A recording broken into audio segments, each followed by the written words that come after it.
Bienvenido a otra entrevista más en otro podcast más de cine. Hoy tenemos el placer de entrevistar a Rodolfo Cova, uno de los grandes productores de Latinoamérica. ¿Qué tal, Rodolfo? ¿Cómo estás? Gracias, gracias. Bueno, primero que nada, gracias por la invitación. Un honor, un placer estar acá y bueno, y poder conversar este rato. De verdad me emocionó cuando recibí la invitación. Y, Rodolfo, quisiera saber si ha habido alguna película o cineasta que te marcó para querer dedicarte al cine. Mira, quizás es un mix de muchas cosas. Siempre desde chiquito me llevaban al cine, o sea, era algo como una de las actividades completamente normales en la familia, ver películas, quizás siempre era como por entretenimiento, me daba curiosidad, me gustaba, pero no era algo que yo entendiera que quisiera hacer, ¿no? En ese momento.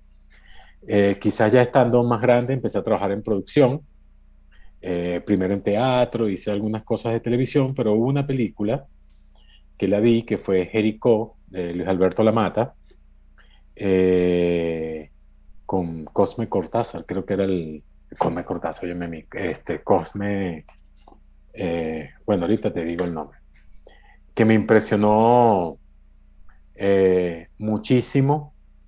Terminó la película, yo quedé como unos minutos en la sala sentado tratando de procesar todos los sentimientos y todo lo que había pasado o había generado la película en mí.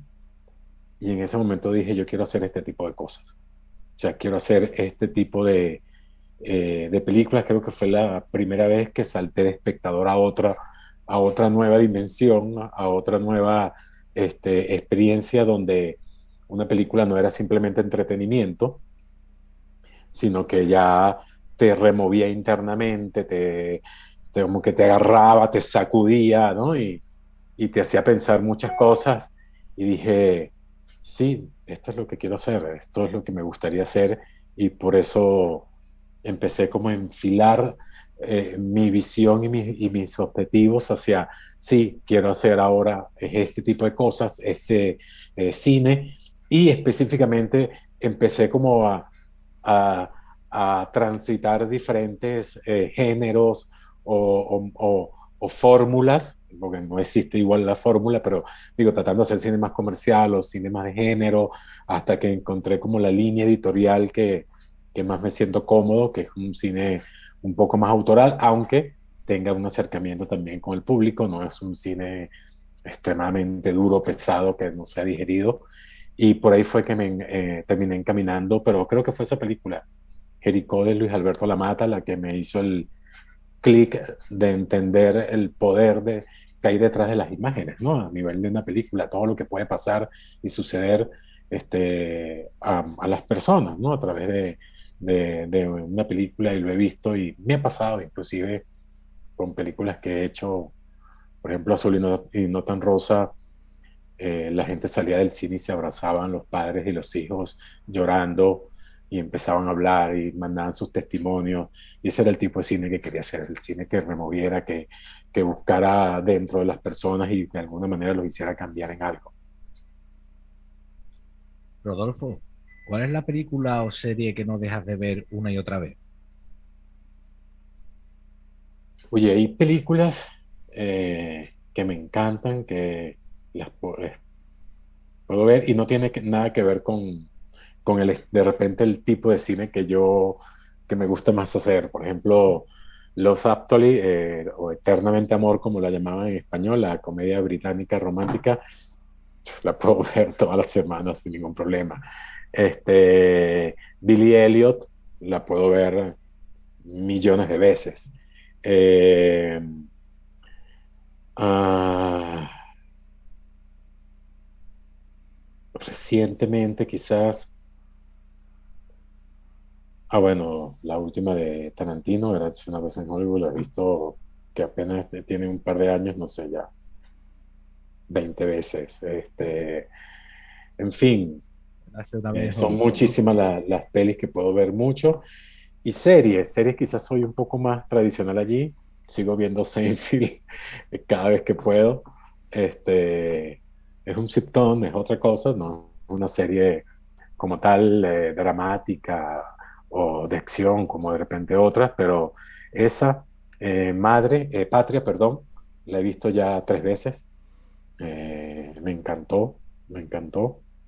Em, sí, creo que a veces prefiero rever que estar viendo cosas nuevas, eh, porque quizás en esos proyectos hubo algo que me llegó, por lo menos Dolor y Gloria de Almodóvar, eh, la, la he visto, no sé, 5 o 6 veces desde que la estrenaron. Entonces, quizás es para reencontrar ideas o reencontrar sentimientos o sensaciones que me llegaron a través de esas películas y que a veces las olvidas y las tienes que volver a vivir para como retomar quizás una idea o un camino, ¿no? Me encantan, sí, muchas películas y me encanta rever. Eh, Hace poco me volví a ver la trilogía completa del Padrino, que tendría, no sé, como 5 años que no la veía. Eh, y así, creo que son muchísimos los proyectos que vuelvo a ver.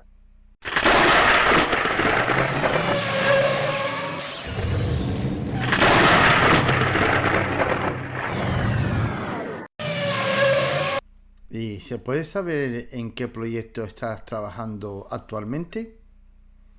Mm, sí, claro. Estoy ahora en postproducción de una peli que se llama Benigno Cruz, que pasó por el mercado, el Coproduction Market de Berlín.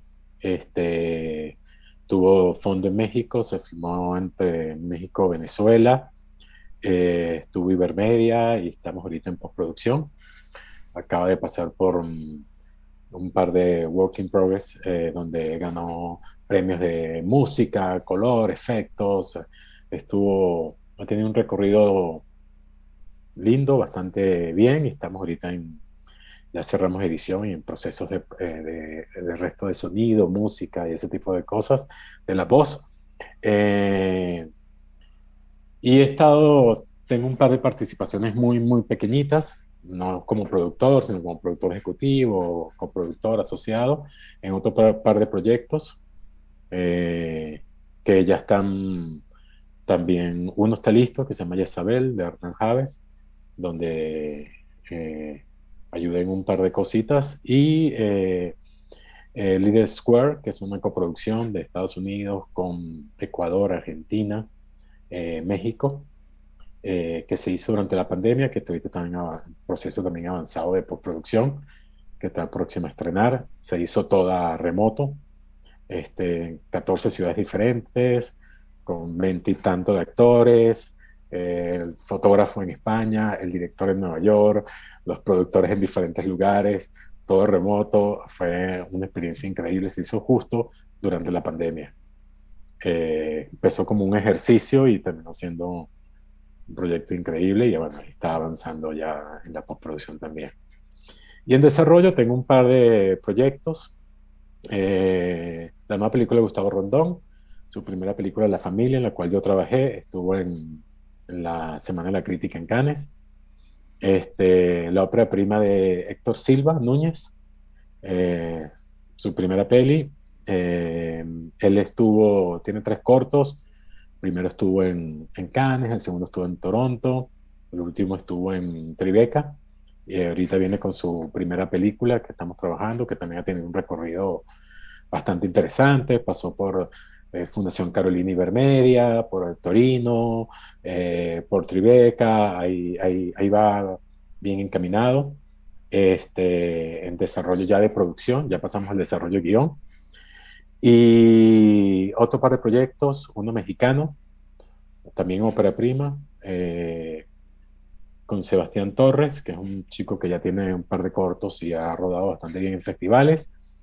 Y con Esteban Villagómez, soy coproductor de un proyecto en Ecuador, donde produce una chica que se llama Joana Ipial, y dirige Esteban, y yo soy coproductor de ese proyecto, que también está bastante avanzado, ya pronto empezar rodaje. Entonces son como los proyectos que están como más avanzados en desarrollo, en los que estoy trabajando y que, bueno, también han pasado por Guadalajara, Cartagena, por diferentes instancias, fondos, desarrollo de guión, en fin.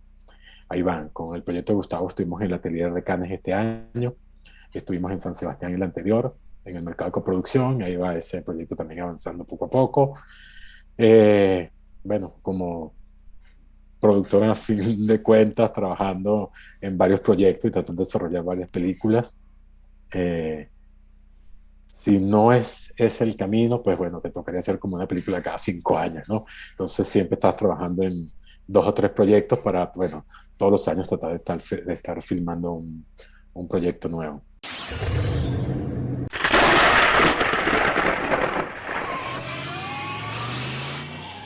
Y cuando estaba hablando de las convocatorias de Working Project, ¿puede explicarnos qué es lo que es? Son como lo que existía en San Sebastián antes, se llamaba Cine Construcción, que era en sociedad con Toulouse, que ahora también se llaman Work in Progress, pero Latinoamérica y Europa. Son un espacio es un área de la industria donde tú llevas la película con un corte de edición no terminada, o casi nunca está terminada, solamente es un corte de edición, donde por un lado la película la ve gente de la industria, festivales, agentes de ventas, quizás posibles socios, otros hay un jurado que también entrega unos premios. Entonces, bueno, hay como varios objetivos detrás de eso, ¿no? Uno es testear la película, ver qué tal está. De hecho, que ya te la seleccionen es un testeo importante. Ver qué tal está, recibir feedback sobre la edición, sobre cómo hacer ajustes y mejorar. Si el jurado te beneficia con alguno de los premios, por supuesto, ayudar a financiar. Eh, si no, también está el camino de que algún productor o alguien se quiera involucrar y participar y tener ese último impulso quizás para terminar la postproducción. Por otro lado está que los festivales la ven, asisten a estos work in progress o cine construcción o como le llaman en diferentes lugares, eh, y después están pendientes y te escriben y están como que siguiéndole el paso a la película. Si, bueno, si la ven y creen que tiene el perfil como para su festival, entonces están como atentos y cuando ya tú la tienes lista, bueno, la escribes, la mandas y empiezas el proceso de ver si queda o no queda, que eso ya es otra cosa, ¿no? Y también los agentes de ventas en ese momento ven las pelis, muchos hacen el seguimiento, siguen el follow detrás del proyecto, viendo a ver cómo avanza, otros inclusive en esa instancia te dice yo la quiero llevar, como nos ha pasado, justo en el Cine Construcción de San Sebastián, presentamos La Familia y en la primera función varios agentes de ventas se acercaron, este, esa noche tuvimos una reunión con varios y al otro día habíamos cerrado con Celluloid Dreams la representación de la película y después la película bueno, entró en la Semana de la Crítica en Cannes. Entonces, es parte de todo eso. Pueden suceder muchas cosas y también qué es lo que tú estás buscando, ¿no? Si lo que quieres es solamente testear, buscando agentes, buscando socios, buscar financiamiento para terminar la postproducción, es como que tener bien claro el objetivo que está detrás de esa aplicación y es como esa primera muestra que no hay público, no hay crítica, no pueden sacar notas de prensa, no pueden sacar, o sea, eso, críticas ni nada por el estilo, porque es solamente para industria. Y, y bueno, es eso, ¿no? Es mostrar la película por primera vez y ver qué sucede. Rodolfo, háblanos de La Fortaleza. Es una película dura, pero ¿cómo fue el rodaje? ¿También fue duro? Uf. Bueno, fue en Venezuela, ya eso significa que fue difícil. Venezuela tiene sus particularidades hoy en día. Yo siempre digo que la gente que hace cine, o en general, la gente que trabaja allá, pero la gente que hace cine, son como reporteros de guerra, ¿no? Quizás si a ti te toca ir con un reportero de guerra, acompañarlo en una situación y están cayendo bombas y disparos, tú entras en pánico y ves al otro normal, porque bueno, eso es lo que yo hago todos los días, ¿no? Yo soy reportero de guerra, estoy acostumbrado a esto. De alguna manera, sí es Venezuela. Yo soy venezolano, voy todos los años a filmar en el país y también quizás ya estoy acostumbrado a esas situaciones extraordinarias. En ese momento había una amenaza supuesta de invasión norteamericana al país, cerraron fronteras, cerraron espacio aéreo. Yo tenía a la gente varada entre una ciudad y la otra y tenía que trasladarlos y no se podían tomar vuelos porque estaba cerrado el espacio aéreo. Hubo una crisis energética y hubo un apagón que duró semanas en casi todo el país y nosotros, bueno, filmando con generadores, pero bueno, llegar a un hotel y no tener luz, o sea, todo lo que significa Venezuela, sí, fue un rodaje muy, muy difícil. Los problemas normales de un rodaje en cualquier lugar del mundo, en cualquier país normal del mundo, como, ay, bueno, se me retrasó un poquito el plan de rodaje, un actor llegó media hora tarde, no pude hacer este plano, realmente ya eso no es un problema, eso es una tontería que uno dice, bueno, ajusta aquí, pasamos esta escena para acá, o ajustamos el plan de rodaje de esta manera, y ya, se soluciona en segundos. Los problemas que tiene el país son tan grandes y tan complicados que los problemas normales de un rodaje en cualquier lugar del mundo normal o un país normal, allá, bueno, son realmente tonterías porque estamos solucionando cosas sumamente más complejas, como que como traslado todo un personal hasta la selva que solamente se puede llegar por avión y cerraron el espacio aéreo porque hay una amenaza de invasión americana. Ese tipo de cosas que te suceden durante un rodaje en Venezuela y que quizás otras personas no entenderían, pues. ¿Y puedes hablarnos en qué consiste tu trabajo como productor? Oye, hay diferentes tipos de productores y diferentes experiencias. Eh, la manera como yo trabajo, que no quiere decir que es una buena manera o una mala manera, simplemente es la manera como yo trabajo, es que, bueno, también lo hacen muchísimo, es involucrándome desde un inicio, este, inclusive en el proceso de escritura, no soy escritor ni simplemente digo tiene que escribirse así, ni nada, no, simplemente voy leyendo, voy acompañando al director en ese proceso, en buscar la asesoría o buscar, este, sí, la asesoría, un script doctor, o el tiempo y los recursos para que pueda entonces avanzar con el proyecto, inscribirlos en talleres de guión, en laboratorios, para que cada vez se vuelva más robusta la historia y el director esté más cómodo con el proyecto que tiene. Después que hacemos ese desarrollo de guión, pasamos a un desarrollo de producción, donde empezamos a buscar el financiamiento. Por supuesto, antes ya se ha perfilado y se ha empaquetado el proyecto, imagen, fotografías, referencias, propuesta estética, visual, de casting, o sea, se va armando un dossier que entonces ya con eso salimos como quien dice, a la calle, mostramos al niño en sociedad, ¿no? Hasta para empezar a buscar fondos en diferentes instancias, vamos a mercados de coproducción, aplicamos a fondos nacionales, buscamos los coproductores, en fin, empezamos a levantar el dinero. Cuando ya esa estructura se armó, y estamos en el punto de que, bueno, esto es lo que tenemos para hacerla, logramos recoger lo que necesitamos, quedamos un poco cortos o quedamos un poquito más holgados, se ajusta el proyecto según esa situación y avanzamos a la preproducción, se contrata a todo el mundo. Todo este proceso yo estoy involucrado, evidentemente, cuando yo estoy como productor principal o entre los principales, porque a veces soy coproductor y solamente me encargo de partes del proyecto. Vamos a rodaje, normalmente estoy en el rodaje. Cuando hicimos La Fortaleza, por ejemplo, eh, yo vivía aquí en México. Yo pasé 5 años en México hasta hace un año y tanto que me mudé a Alemania. Eh, y cuando hicimos Benigno Cruz también estaba en México. Entonces, bueno, simplemente voy al rodaje, estoy todo el proceso del rodaje, controlando la parte administrativa, el proyecto, todo el crew, estando ahí a la mano con el director para cualquier cosa que necesite. Después viene, bueno, el control presupuestario de tiempos y de agenda de todo lo que es la postproducción, el empaquetado, búsqueda de agentes de ventas, en fin, todo el proceso, lo que se llama la producción como tal, ¿no? Eh, a veces me ha tocado ser productor ejecutivo, que simplemente alguien me llama y me contrata por supervisar un rodaje o cosas específicas, o coproductor porque Rodolfo, te queremos en este proyecto, necesitamos que nos consigas esto, esto y esto específicamente. Si el proyecto me gusta y me agrada y estoy en los tiempos, lo hago. Entonces, bueno, como que trabajo desde todas las figuras, pero principalmente como producción, desde principio a fin, en todo el proceso, es lo que normalmente hago.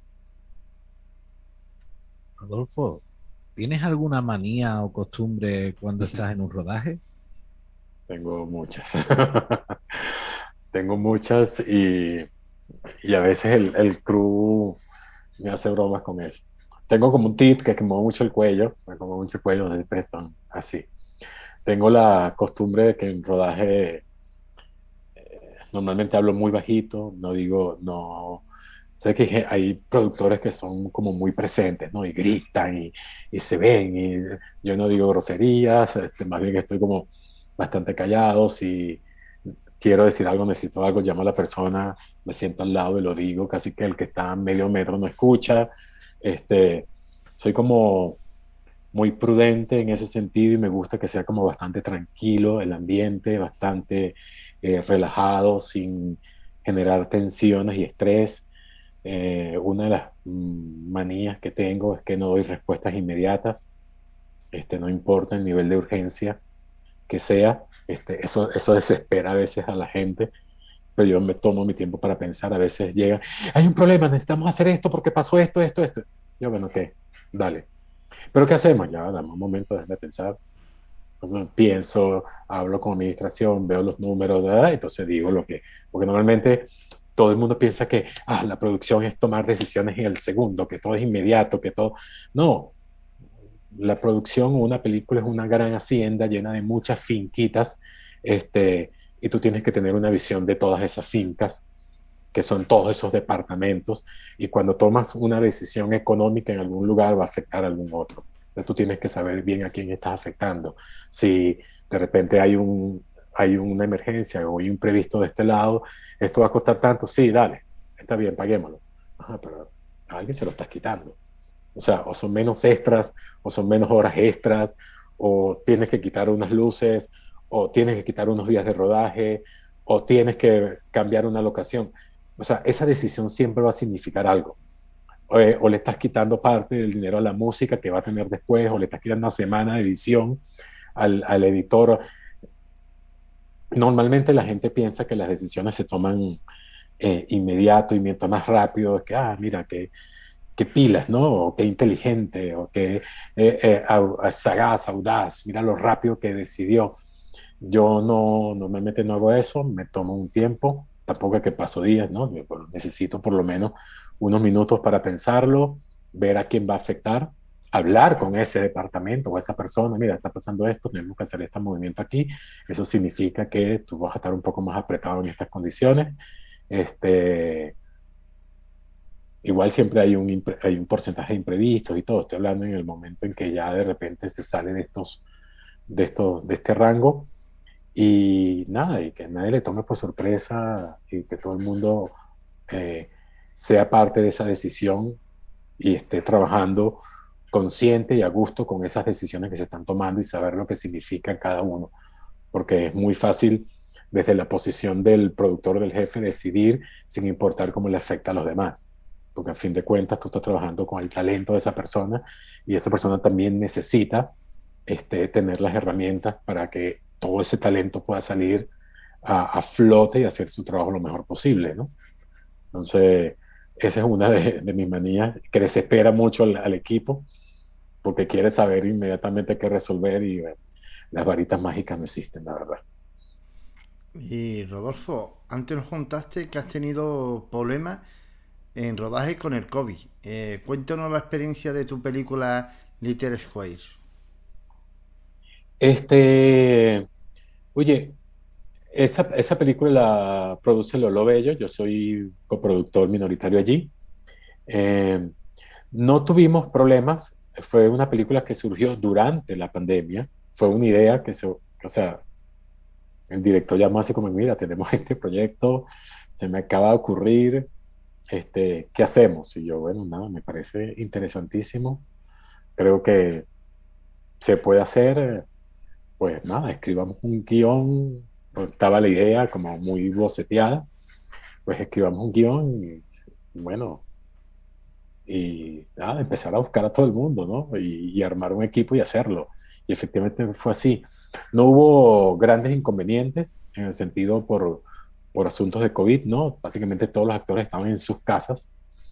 Se contrataba un crew mínimo como un asistente de arte, una persona de cámara y una cámara en cada ciudad donde estaba y a ese lugar llegaban dos, tres personas nada más con el actor y se hacían las escenas allí y así en cada ciudad, cada semana se iba filmando un actor en una diferente ciudad por muchas semanas. Este, fue un reto logístico que, bueno, le correspondió básicamente a los productores principales, que fueron los que tuvieron que armar esa locura de filmar en 14 ciudades diferentes. Eh, pero estuvo increíble, no hubo grandes problemas. Con Benigno Cruz sí tuvimos que parar por la pandemia, ahí sí hubo inconvenientes, en el sentido de que estábamos en mitad del rodaje, hay que parar, cerraron el país, suspendieron los vuelos, yo tenía gente que vivía en México, en Francia, diferentes lugares, entonces bueno, ahí sí hubo que llegar a la ciudad, atravesar todo el país, muchos estados que además están todos cerrados, no se podía circular, conseguir permisos especiales, llegar, porque no habían vuelos en ese momento, y de allí entonces empezar a conseguir apoyo en las embajadas, cartas para los vuelos humanitarios y poder sacar a la gente extranjera y mandarlas a sus países y de último salir nosotros y llegar a México que estamos allí, dejar como quien dice a todo el mundo en su casa y un año después retomar el rodaje. Por supuesto tuvimos que arrancar muchos meses antes, poner otra vez todos los actores en récord, todos los sets, porque todo era en locación exterior. Había pasado un año en casas que estaban en el medio de la nada, en el desierto, se volver otra vez a ambientar, a poner todo en orden y un año después, que fue a mitad de este año, poder terminar el rodaje de la peli. Eh, Eso sí fue, bueno, un poco duro. Por supuesto, trastoca presupuesto, trastoca todo, porque es picar básicamente la película en dos partes y hacer dos rodajes con dos movimientos y volver a ambientar los actores que tenían barba, volver a dejarse la barba, el que había engordado 5 kilitos, volver a quitárselos, en fin, armar otra vez durante meses toda esa logística y volver a empezar el rodaje y retomarlo en ese punto. Este, Quizás lo que nos preocupaba un poquito más es que había un niño y a un año, bueno, un año tú puedes estar igual, yo puedo estar igual, pero un niño siempre va a crecer. Entonces era cómo filmamos a este niño para que no se note que creció o los cambios que tuvo en este año. Pero bueno, se logró perfectamente bien y ahí está, pues ya estamos terminando la postproducción de esa peli. Anteriormente has estado comentando que estás en varios proyectos con directores nobles. Casi, Ahora dándole todas la mis peli, oportunidad. casi todas las películas que hago son óperas primas, el 80%. Pues, ¿en qué te fijas para escoger un proyecto y un director?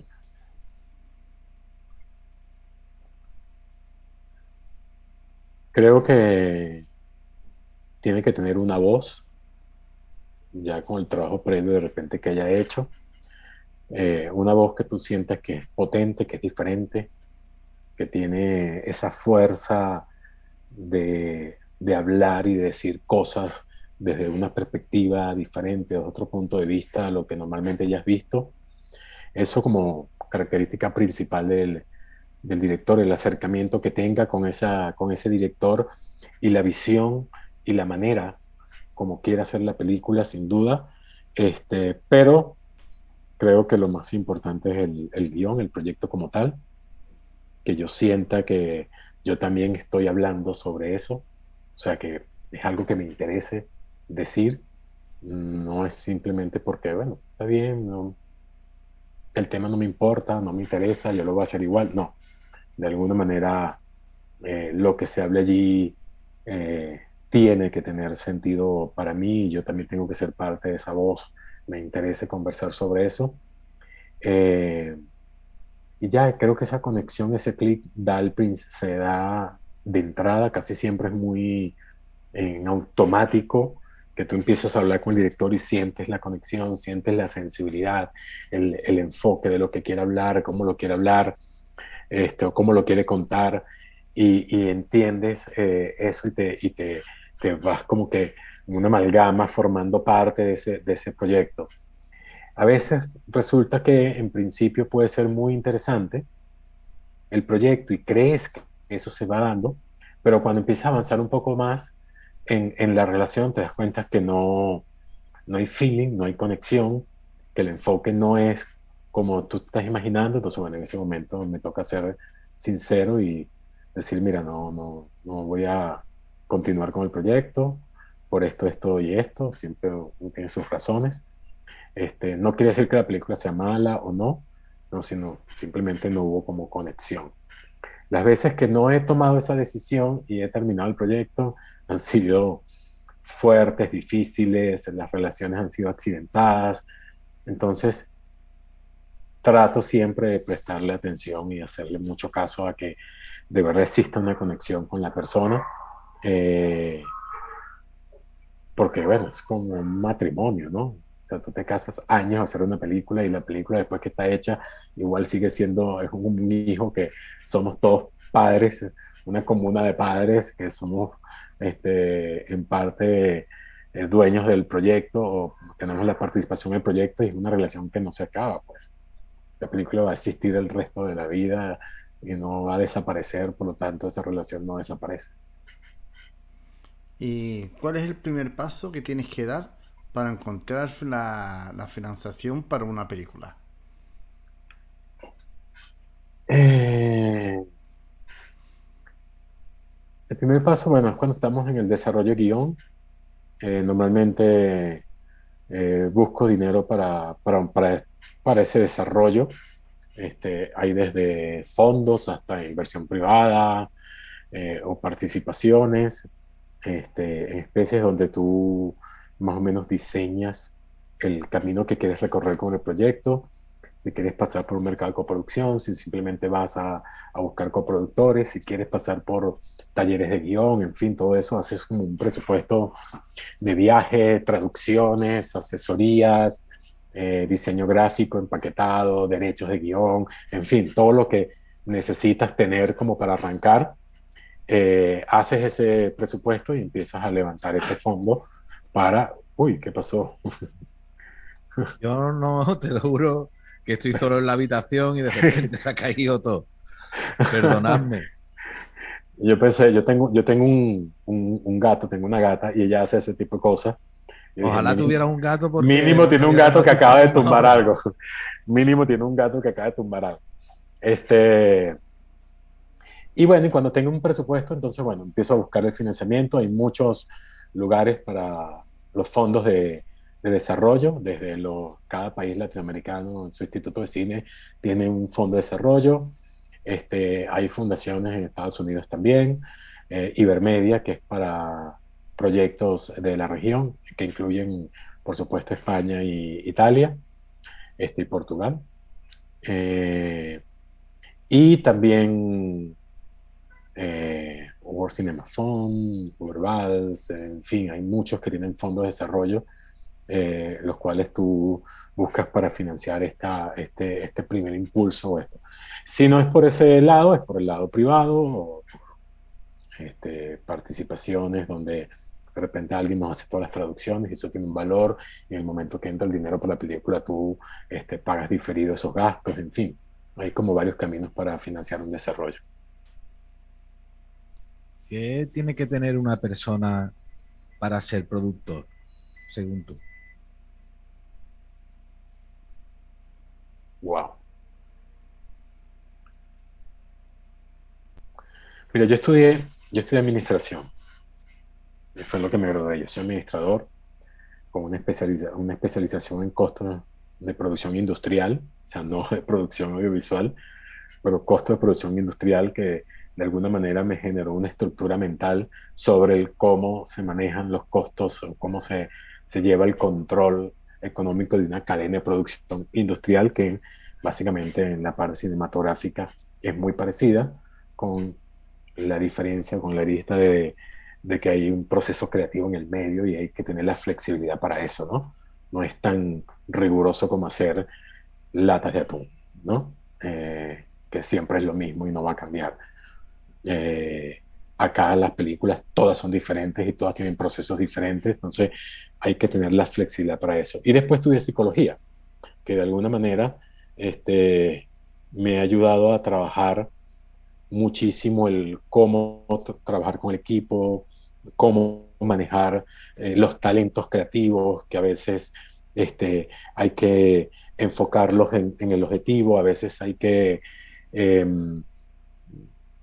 los creativos muy introvertidos, que les cuesta expresar sus ideas y que el resto del equipo los entienda. Entonces, es buscar los caminos para que estas personas puedan de alguna manera expresar claramente lo que quieren hacer y el resto del equipo lo entiende y lo pueda ejecutar. Porque a veces un director o un fotógrafo o un director de arte tiene maravillosas ideas, pero le cuesta transmitir exactamente lo que quiere al resto del equipo. Entonces, creo que de alguna manera el productor debe tener condiciones como esas, que creo que es lo que me llevaron a mí a llegar a este punto, ¿no? De trabajo.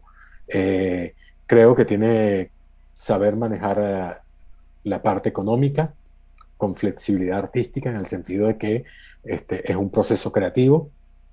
Creo que tiene que saber trabajar con las personas, que todo el mundo es parte de un proceso con un equipo, que no es que estás contratando un montón de obreros y lo que tienes que es a llevar a la gente a patadas. No estoy de acuerdo con eso. Eh, por lo tanto, creo que hay una conexión humana allí que tiene que existir. em, y bueno, y ser organizado. Yo trato de ser lo más organizado posible con mi trabajo. A veces soy un poquito fastidioso. Quizás soy desorganizado en la casa, porque de algún lado tengo que compensar, no puede ser todo igualito. Este, pero quizás delante de otras personas soy demasiado organizado en la casa igual, o sea, hay diferentes niveles, ¿no? Digo, porque digo, soy desorganizado y siempre tengo gente como que tú eres demasiado organizado, tu casa siempre está perfecta. Y yo pienso, no, es un desastre. Pero bueno, es que cada quien tiene diferentes niveles de organización. Eh, Creo que tiene que tener eso y bueno, y evidentemente la sensibilidad para entender y saber interpretar visiones, que desde las que están en un papel, como un guión, que es leer ese guión y entender qué película puede estar detrás de eso. La sensibilidad para entender una propuesta de dirección o lo que te dice un director de cómo se imagina la película y decir, sí, esta película puede verse de esta manera. O sea, esto dice esto, esto se puede ver de esta manera, esto puede quedar de tal forma. Hay un ejemplo clarísimo cuando yo hice Desde Allá, la película de Lorenzo Vigas que ganó en Venecia. Él me llevó un guión un día, un miércoles, un martes en la tarde. Y le dije, bueno, apenas lo lea, te aviso. Tuvimos una reunión muy, muy cortita. No pudimos hablar como mucho, pues ese día todo el mundo estaba como complicado. Lo único que le pregunté es, ok, yo voy a leer el guión, dime cómo te imaginas la película, cuáles son tus referencias, cuáles son tus directores, cuáles son, o sea, cómo la ves, para yo al momento de leer tratar de entender esa visión en ese texto y saber de qué película estoy hablando, porque a veces muchas personas tienen el error de leer un guión pensando en cómo lo harían ellos, y que no la firma tú, la firma el director, ¿no? Puede ser un fotógrafo, puede ser un director de arte, hasta un técnico, cualquiera puede leer su propia versión y de repente ve el director haciendo otra cosa y dice, pero yo no lo haría así, que tú no la estás haciendo, la está haciendo él. Primero que nada eso. Entonces, bueno, él me dijo, mira, a mí me gusta tal película, me la imagino como tal película de los hermanos Dardenne, y yo me fui con eso en la cabeza. Esa noche, antes de acostarme, dije, bueno, me leí las primeras 5 páginas y algo que me pasa, que si yo leo 5 páginas Siempre leo igual todos los guiones, pero leo 5 páginas y hay algo que me enganche inmediatamente, seguramente me va a gustar, ¿no? Si hay algo que me intrigue en esos primeros 5 minutos de historia, me va a intrigar. Pues bueno, a las 12 de la noche antes de acostarme, leí 5 páginas y no pude parar. Y Tuve que para leerla completa hasta las 3 de la mañana, volviendo atrás las escenas, entendiendo además, y viéndola y visualizándola como la veía el director. Y esa noche terminé a las 3 de la mañana, me acosté a dormir, me paré a las 8 de la mañana y cuando me paré entendí perfectamente la película que quería hacer. Entendí el guión, entendí sus referencias, entendí todo. A esa hora lo llamé y le dije, quiero hacer tu película. Nada, simplemente la vi completamente clara, la, este, la pude percibir tal cual como él se la imaginó y la hicimos y bueno, la película, ¿no? La primera película iberoamericana hablada en español que gana Venecia, o sea, una cantidad de cosas, creo que de alguna manera entendí claramente por dónde iba el proyecto y creo que eso es importantísimo para un productor, entender qué película va a hacer. pero para Si, ti, si sumo todo eso, quizás es el compendio de la respuesta de... ¿Pero para mí qué? sí, sí, para ti imagino que debe ser muy importante cuando quiere producir a un joven director que tenga una visión única, su Claro, estilo, su personalidad a la hora de rodar. su voz, igual es una apuesta. Siempre es una apuesta, no hay manera de adivinar eso. Eh, no existe fórmula y hoy en día cada vez menos. Y piensa que Eh, esto es lo que buscan los festivales de clase A, digamos Berlín, Cannes, Venecia, San Sebastián. no lo sé, porque si lo supiera, todas mis películas hubiesen estado allí, pero no lo sé. Creo que lo que sí buscan, o sea, pueden haber muchas cosas que sean lo que depende del festival, depende de la línea editorial que están buscando. Yo creo que están buscando mm, voces únicas o visiones. Ya después de eso, dependiendo de la línea editorial, quizás más políticas, más humanas, y ahí empieza a variar un poco el estilo de películas que busca cada festival, creo, o no es que busca, sino que el tipo de películas que terminan seleccionando, armando. A lo mejor hay 5 películas maravillosas, pero de repente están como muy similares en temas y quizás todas podrían tener oportunidad de estar en un festival clase A. Vamos a suponer, las 5 podrían estar en Berlín, pero Berlín no va a poner 5 películas con la misma temática, eh, porque sería como que eh, dejar poco espacio para otras cosas. Entonces a lo mejor agarra una, dos, y le ponen diferentes secciones, y entonces después viene algo más político por acá, algo más religioso, algo con mujeres, una temática de mujer, algo niños, algo, en fin, hay que armar una parrilla, por decirlo así, de programación, y creo que buscan como todo tipo de historias, o espero, y es lo que yo siempre he creído, que no hay como una línea cerrada de que solamente van a entrar este tipo de películas. Si fuese así, películas como Parásitos o Titán, por mencionar alguna de las últimas, no hubiesen entrado o ganado una Palma de Oro en Cannes. Ahí es donde ves que está mucho más abierto. De repente decías, no, aquí son películas mucho más intensas, mucho más abstractas, mucho... No, son ¿No? películas que tienen hasta una línea comercial bastante clara, maravillosa. A mí, por ejemplo, Parásitos la he visto montones de veces, me parece una genialidad. Eh, pero no es una película dura, cerrada, clásica de autor, intragable. No, es una película que ve mi mamá, que ve cualquiera y la va a disfrutar y se va a reír y se va a angustiar. O sea, es una película que alcanza públicos mucho más grandes, ¿no? Quizás Titán no tanto, que es la última, porque bueno, un poco más explícita en violencia, al inicio es un poco incómoda para algunas audiencias, eh, pero estéticamente es preciosista, cosas que quizás antes no veías mucho, ¿no? En los festivales, eran mucho más naturalistas. Yo creo que hoy en día es una mezcla de cosas y de diferentes formas, estilos, narrativas, directores, historias, enfoques, en fin. Creo que es mucho más abierto que antes y no creo que estén los festivales buscando algo muy específico, ¿no? Sino películas que muevan de alguna u otra manera a las audiencias, sea cual sea el mercado de estas películas, ¿no? Porque a veces hay audiencias mucho más de arte, de autor, otras son un poco más comerciales, pero creo que ese mix últimamente está funcionando muy bien porque inclusive abre el espectro a mucho más estilos de cine que antes, ¿no? Igual sigue habiendo una curaduría que no va a entrar cualquier cosa, ¿no? Obviamente.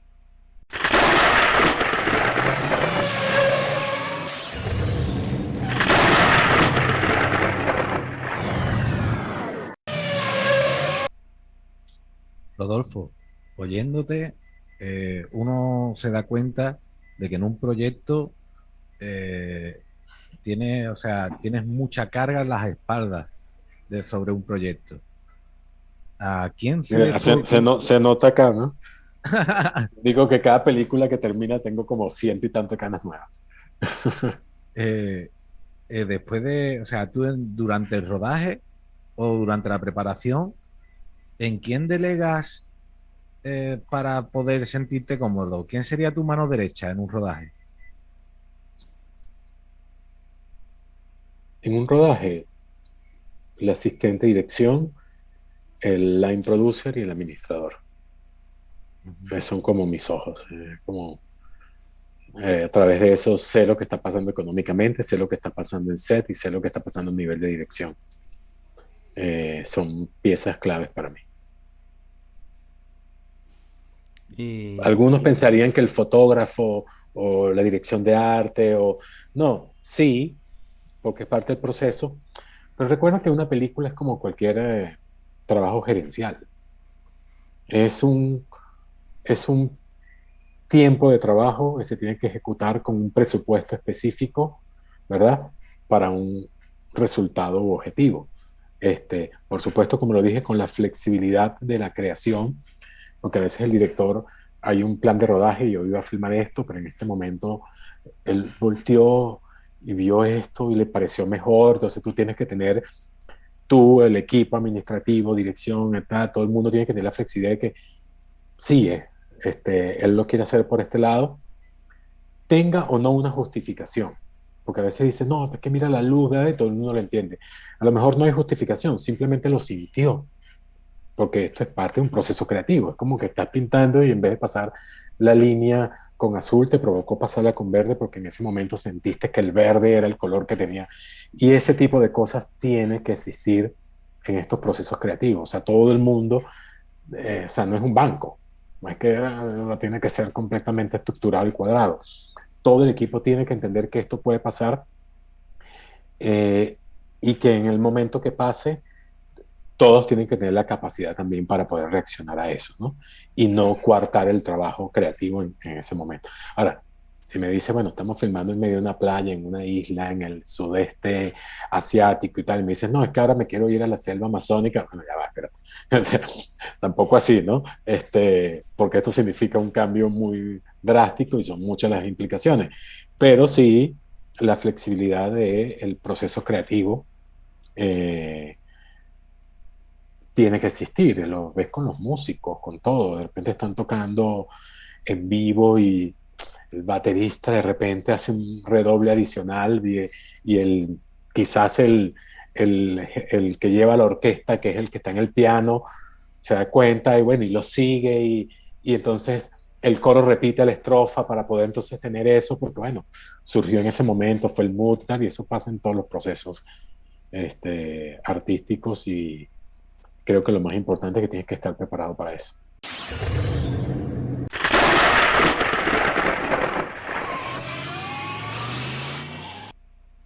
Y Rodolfo, ¿qué significó para ti producir Azul y no tan rosa? Y ganar el Goya como mejor película latinoamericana con una película de Venezuela. Sí, primera vez que ganaba Venezuela. Este, a Miguel, que es el director, lo conocí en otra película, pero él como actor, eh, una película que hicimos que se llamaba Puras Joyitas, que en su momento fue como un éxito de taquilla en el país. De ahí quedamos en muy buena relación. De hecho, en esa película conocí a Miguel y conocí a Diego Velasco, que después hicimos La Hora Cero, que fue una película también una película comercial de acción. Yo nunca había hecho películas de acción. Y hicimos y le fue súper bien. Esa película es entre las 5 más vistas de la historia del país. Eh, y con Miguel hice como una conexión que fue como muy ligera, muy natural, muy orgánica, como que nos hicimos amigos inmediatamente, sin pensar en que había una película de por medio o todo. No, en ese momento ni siquiera habíamos hablado de eso. Más adelante, un par de años después, creo, llega Miguel con la película, yo la leo, me acuerdo que nos sentamos en un café, en un restaurancito que es como de sándwich, nunca se me olvida, en Altamira, en Caracas. Y yo le digo, ajá, leí el guión, no sé cosa, antes de decirte cualquier cosa, ¿cómo la ves tú? ¿Cómo la quieres filmar? ¿Qué se parece? Para ver si yo había captado la esencia del proyecto a través de solamente el guión, ¿no? De cómo él la estaba viendo, si no estábamos viendo películas diferentes. Eh, y él me cuenta, inclusive me saca referencias hasta de color, de estética, actores, todo, y nada, y fue automático. Dije, bueno, sí, así tal cual la imaginé. Y no te estoy mintiendo ni te estoy inventando. Estaba mi pareja en ese momento allí sentado con nosotros y le dije, cuéntale todo lo que te dije al leer, a lo que leí el guión, y era exactamente lo que me estaba diciendo Miguel en ese momento, que la veía así, que las referencias eran estas, que los colores, que la estética, que el tono narrativo, que los actores que nos estábamos imaginando, estamos como muy, muy conectados, y fue un proceso súper tranquilo, hermosísimo, creativo, de esas películas que no me dejaron casi canas, porque fue como muy armonioso. Por supuesto, hicimos las aplicaciones, se hizo la aplicación de Ibermedia con Antonio Jensen en España y se cuadraron unos días de rodaje allá. Hicimos las aplicaciones en Venezuela, buscamos los fondos, las sociedades, como que armamos el equipo, un equipo de primera. Era así como que tenías varios Messi en el equipo, de repente llamabas a alguien y te decía que sí, y decías, wow, me dijo que sí, este tipo es increíble. O sea, Marcelo Pons, el director de arte, el secreto de tus ojos, por ejemplo. Y llamamos al otro y decía, sí, wow, este es el sonidista, no sé qué. ¿Sabes? De repente armamos un equipo lleno, como te digo, lleno de Messi y, y nada, hicimos la película, la disfrutamos, fue un proceso lindísimo de principio a fin. El equipo fue bastante integrado. Cuando nos seleccionan por el país al Goya y quedamos entonces nominados, bueno, por supuesto, era la primera vez que parecía que teníamos realmente oportunidad de ganar el Goya, porque ya anteriormente Venezuela había estado nominada, pero no había podido llevárselo. Nada, terminamos yendo como 20 personas, todos los actores, fotógrafos, producción, todos fuimos. Este, y era como una fiesta, independientemente de que lo ganáramos o no lo ganáramos, estamos disfrutando, nos hicimos muy amigos de Quemada Díaz, el director mexicano, el de La Jaula de Oro, que él fue solo, estaba solito y nosotros éramos como 20. Entonces, y que no, tranquilo, nosotros hacemos barra a ti. Y entonces, cuando él lo estaba entrevistando, todos los 20 venezolanos estábamos gritando a favor de él. O sea, fue como, nada, simplemente fuimos a disfrutar la experiencia, este, a vivirla. No sabíamos si teníamos oportunidad o no. Habían grandes películas, estaba Gloria, estaba Guacolda, estaban películas que venían con un recorrido súper importante. Y nada, y cuando de repente nos mencionan a nosotros, yo brinqué como un resorte, dije una vulgaridad, por supuesto, porque no lo me esperaba, reaccioné y pegué un brinco y cuando vine a ver ya estaba bajo en el escenario. Este, y ya no recuerdo mucho más. Yo me acuerdo que simplemente me paré y estaba en el escenario y ya después estábamos atrás en la foto. Fueron como, tengo como que 3 imágenes fotográficas nada más así, porque bueno, fue muy emocionante, no nos los esperábamos, no estábamos preparados. De repente, con otros premios, otros proyectos, este, suceden cosas como que la prensa está más pendiente de ti, te invitan a la premiación y te dicen cuánta gente quieres traer, entonces tú empiezas como a sospechar un poquito más, bueno, aquí tengo chance porque me están tratando muy bien, pero ahí simplemente ya éramos uno más y no pasa de mayor cosa, entonces fue muy, muy, muy, muy divertido. Después cuando estuvimos otra vez nominados con Desde Allá, eh, igual era emocionante, eh, pero bueno, ya ya el proyecto venía de un recorrido por 5 o 6 festivales clase A, ya había ganado Venecia, ya había ganado, entonces tú como que vienes como ya un poquito más calmado,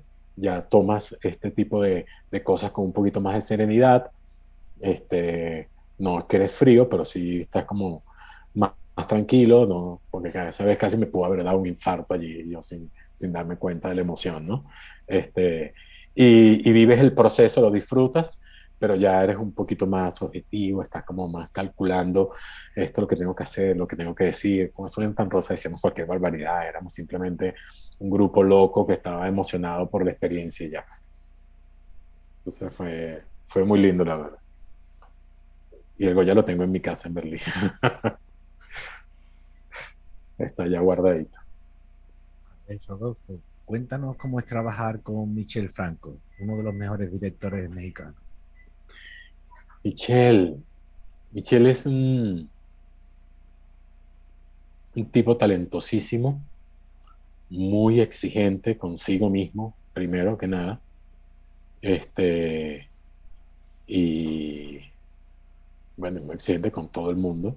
Por eso tiene ese nivel eh, al igual que Lorenzo y muchos otros directores con que he trabajado, Jorge Hernández Aldana, son personas muy perfeccionistas. eh, y tiene que las cosas realmente salir muy, muy bien. No se conforma con un puntito menos de lo que debe ser. O sea, siempre están en la búsqueda de si esto está bien, esto está perfecto, pero ¿cómo puede ser mejor? ¿Cómo puede quedar mejor? ¿Qué otra cosa me puedes mostrar? ¿Qué otra cosa puedes hacer? Y son esos impulsos que te llevan no solamente a ser mejores ellos mismos, sino también a impulsar a que todo el mundo dé el 100% de todo el equipo que está alrededor. Entonces, eh, es un tipo brillante, talentosísimo, muy, muy perfeccionista, exigente y con una manera muy particular de ver y contar sus proyectos, o sea, sus películas. Eh, Creo que son esas voces que reconoces inmediatamente. Tú ves la película y dices, ver, sí, esta película es de este director, ¿no? Es uno de esos directores que puedes inmediatamente identificarlos. Eh, Muy concentrado también, siempre está como metido en lo que está haciendo y a veces le hablas y los ojos están como perdidos, pues porque sigue pensando en lo que estaba haciendo. Sí, bueno, cada quien tiene sus procesos y sus procesos además son muy, muy internos, eh, pero independientemente de ser muy internos, saben también expresarlo muy bien hacia afuera. Saben comunicarlos al equipo, la gente lo entiende, y bueno, todo el mundo se tiene que esforzar muchísimo porque no son fáciles de complacer, ¿no? Está dentro de esa categoría que yo diría de directores que no son este, fáciles de complacer y ya va que se me saltó una pantalla y me tapó la del Zoom. Fue una gran, gran experiencia, un gran aprendizaje eh, y entre las cosas más importantes que quizás aprendí es que cuando aprendí de él, que cuando suceden cosas buenas, no es suerte, simplemente lo merecías. Entre una de esas Eh, cosas buenas fue ganar en Cannes. Sí, sí, premio jurado, sí, sí, sí, sí. Además, ese año estuve con 2 proyectos. porque ese fue el mismo año de la familia. Entonces yo tenía un conflicto de agendas porque, bueno, cada proyecto tiene su prensa, sus actividades y todo. Y por suerte de la vida, los procesos quedaron completamente separados. O sea, del momento que llegara a cubrir prensa, entrevista, todo el organigrama de trabajo terminaba aquí y al otro día empezaba todo el trabajo con el otro proyecto, o sea que no se me mezclaron los eventos, los cócteles, las alfombras, en fin, fue como que perfecto. Si hubiese tenido 3 películas no hubiese podido porque si ahí sí hubiesen coincidido, porque el festival básicamente se divide en dos. Una primera mitad estuve con un proyecto y una segunda mitad estuve con el otro, así que pude como que vivir la experiencia completa y estar como en todas las actividades y todo lo que va relacionado a eso, porque no es solamente, bueno, la premier, la proyección y una rueda de prensa, hay muchas actividades relacionadas a cada película. Los festivales te generan una agenda, también tienes a la gente de venta, tienes al publicista que están haciendo cada uno actividades, las entrevistas de los actores, la entrevista del director, los cócteles, los eventos, las funciones, los cineforos, en las otras ciudades cercanas que tienes que entonces ir a presentar la película, en fin, es una cantidad de actividades que por suerte mmm, en las dos de ese año me tocaron por separadas y pude disfrutarlas completamente. De Y, y, hecho, me cambié de hotel y todo. Terminé con un proyecto, todo el mundo se fue, yo me cambié de hotel y empecé con el otro proyecto a trabajar. y una Todo duda, está divertido. una duda. Y si yo quiero, a cualquier persona quiere enviar una película al Festival de Cannes, Berlín, Venecia, ¿es importante que vaya tu película ya con una distribuidora? Más que con una distribuidora, con un agente de ventas, eh, sí es importante. No es determinante porque pueden haber dos caminos. Tú puedes enviarla, la película quedar y ya que quedó, va a saltar un montón de agentes de ventas, lo cual podrías enganchar a un agente de ventas o ir al revés, ya tener un agente de ventas e ir a inscribir en el festival. Eso no significa que ellos van a hacer lobby o que signifique que ellos tengan cuponas, no, porque eso es mentira, eso no sucede, eso no es así. Pero sí saber que estás respaldado por publicista, por toda una cantidad de cosas que te va a ayudar durante el festival a manejar toda esa situación, desde las entrevistas, la logística, hasta la cena o la fiesta que haces después de la premiere, donde además normalmente estás allí y empiezan a llegar los reviews de Variety, de Hollywood Reporter, entonces empiezas a leer las críticas y lloras o te alegras, depende de lo que te hayan criticado ese vez. Este, y ahí empiezas como a medir la temperatura de lo que está pasando con el proyecto dentro del festival. Eh, todo eso, oye, que haya un equipo detrás acompañándote en ese lobby, en ese networking es muy importante, antes y después.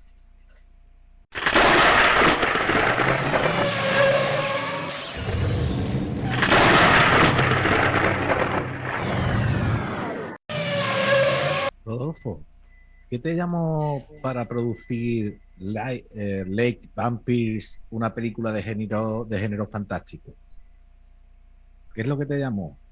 Mira, yo tengo como una línea editorial bastante clara, bastante definida, lo que hago, pero a veces, bueno, me salgo un poquito de la caja, ¿no? A veces hago una comedia o a veces hago un proyecto que esté, porque bueno, hay como la necesidad también de probar cosas, ¿no?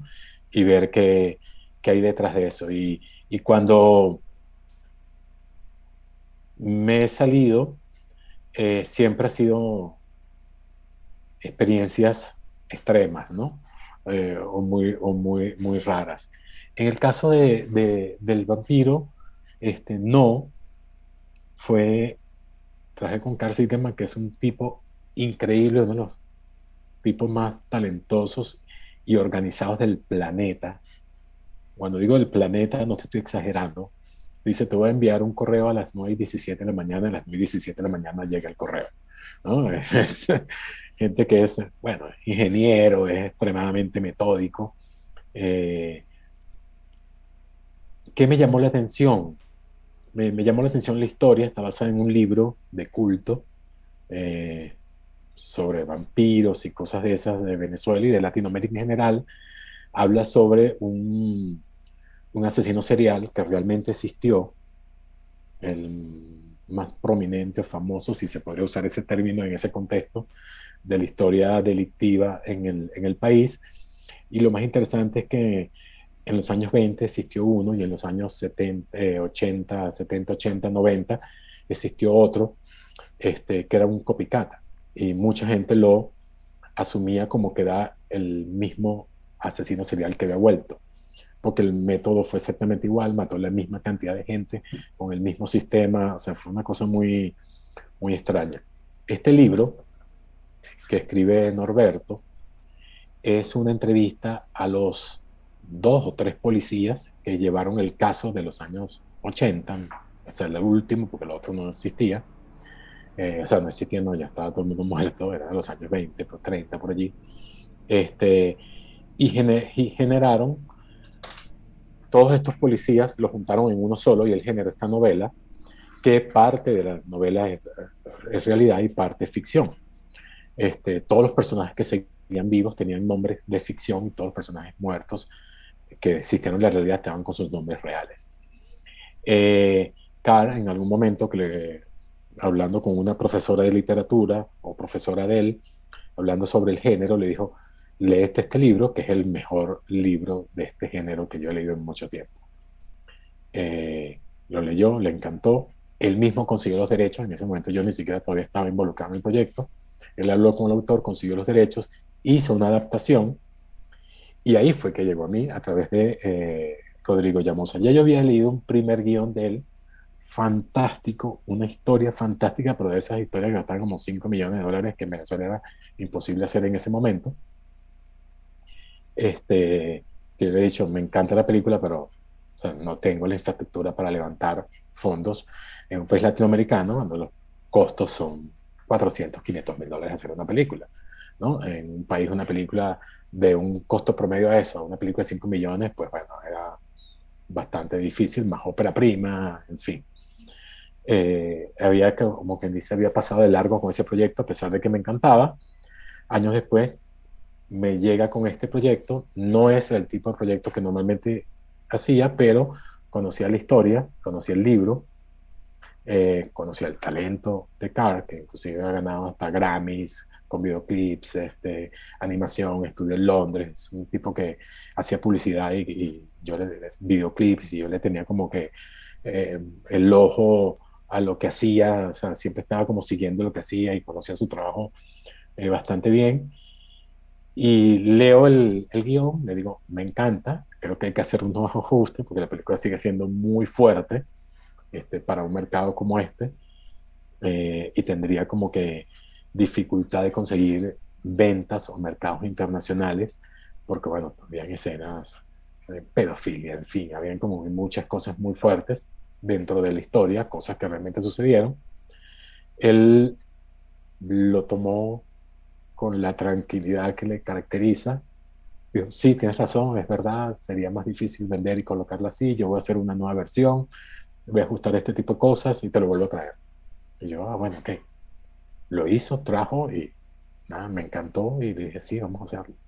Está fuera de la línea de tipo de cosas que quería, pero su trabajo previo me gustaba muchísimo, la conexión con él, un tipo increíblemente talentoso, responsable, creativo, y lo que quería hacer con la película, su, la atmósfera, lo que quería crear, la estética, visualmente, todo me gustaba, así que dije, mira, sí, vamos a hacerlo y me encantaría probar este género y ver cómo funciona y cómo se vende y cómo se distribuye, porque quizás está fuera del rango del tipo de proyectos que normalmente trabajaba.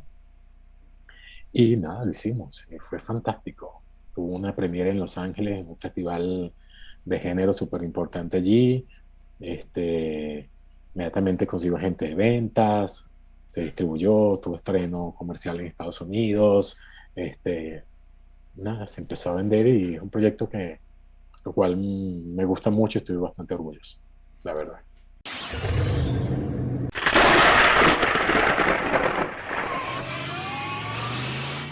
Y para terminar, ¿qué consejos podría dar a cineastas que se quieren dedicar al cine y sobre todo a la producción? A la producción.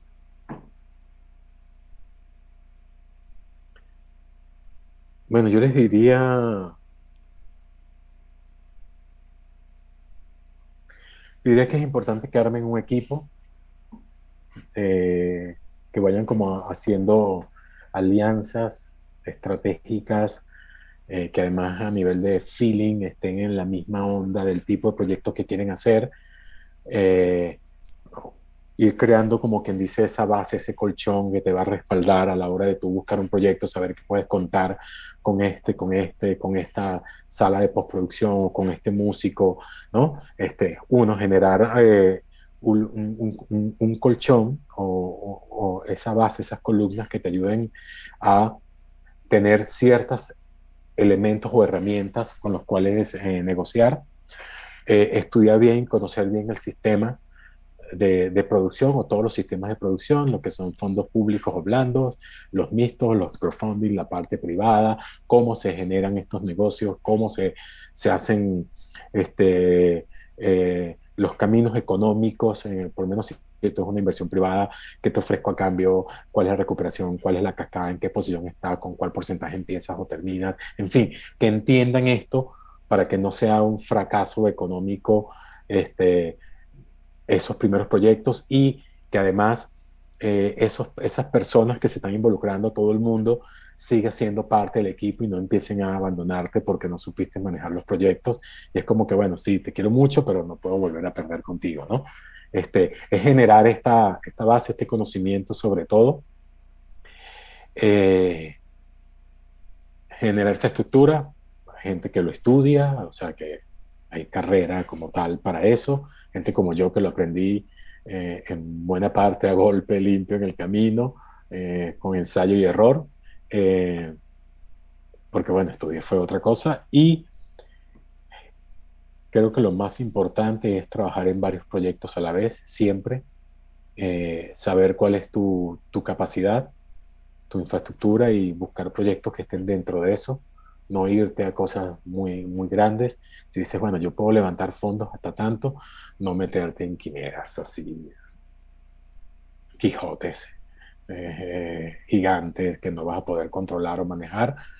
Es mejor que empieces a controlar proyectos que están dentro de tu capacidad y con eso entonces te das a conocer y empiezas a agarrar fuerza y músculo para quizás ir creciendo cada vez con proyectos más grandes o importantes. Eh, y trabajar en varios proyectos a la vez, porque como productor o como compañía específicamente de producción, no es rentable económicamente hablando, o es muy difícil que tú te puedas mantener constantemente en el trabajo si estás haciendo una película cada tantos montones de años. O sea, casi que tienes que filmar todos los años.